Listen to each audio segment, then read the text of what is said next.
Ameline, good morning. Good morning, maayong buntag, Sir Ted. May buntag po. Good Sige. morning, Digi Oo. Chacha. Sige, so Morning. kahapon kasi kayo nag-ugnayan ng aming staff nga dito para natin ma-remit ito, no? Alam mo ba, Ameline, Opo. kahapon umabot ng 16,000. Oo nga po, Sir. Salamat po. Nagulat po ako. Ganito ha. Ganito. Ayaw mo daw ipadala sa kasi nga may charge sa e-wallet. Sabi ko kanina, para sure tayo, hindi na baling abonohan na namin yung charges dyan. Importante lang makarating sa iyo, okay? Opo, Sir Ted. Salamat po. Sige, ganito. Kasi malaking bagay na po yung 330, Sir Ted eh. Kasi po itong si Ameline, ang gusto niya doon sa bank account, no? Opo. Alam niyo, kailangan pa natin mag-verify, etc. etc. So, Opo. doon sa, Opo. ano ba tawag doon? Sa wallet, Okay, e-wallet. doon sa e-wallet, pwede natin maipadala pero may charges lang. Ang Yes. sabi mo nga, nangihinayang ka sa 300. Opo. Sige, wag mo na problemahin yon. 330. Wag mo na problemahin yung 300 na yan dahil sagot na ni Chacha yan. Ay, naku, maliit na bagay. Diba? Kukunin ko Sige, lang so yan sa ganito. wallet mo. Wow. Okay, Thank sige. you, Digi Chacha. No Sige. worries po, Okay, ate. ganito, Ameline, ganito ha. Ipapadala namin pagkatapos itong ating usapan na ito at diyan ba sa inyo ngayon naulan na sa Bacoor? Mainit po, Sir Ted. Ba? Okay, good. Sige. So kung magandang panahon dyan, baka naman pwede na pagtanggap mo ng pera, ikaw nang bahala sa lahat na sinasabi mong dapat munang unahin. Pero ngayon pa lang, okay, Ameline, ano? Ngayon pa lang mismo, magpasalamat ka na sa kanila. Itong mga nag-ambag-ambagan kasi nga umabot na ito. Sa ngayon, para masama na yung 300 na remittance, ginawa natin tong 16,500 pesos. Go ahead.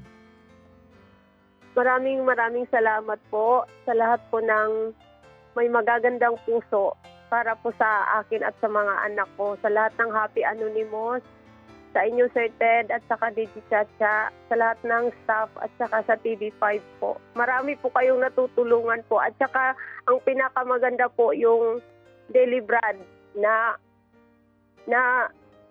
malaki pong tulong yung mga sinasabi ni Brad Jeff Iliscopidis po.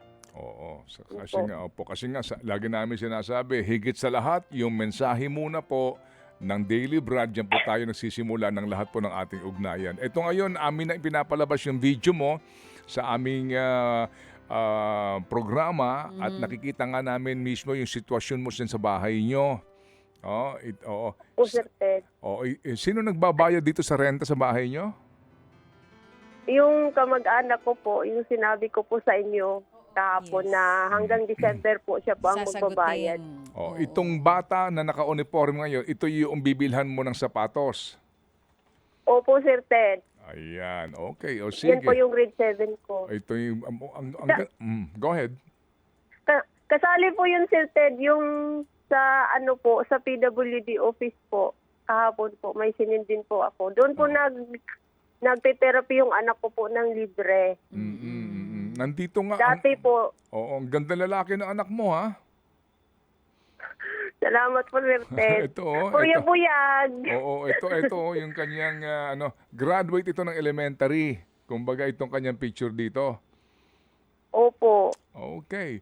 Tapos meron pang video nga dito doon sa pagte-therapy, yung ito yung pinupuntahan ng anak mo para doon sa mga PWDs.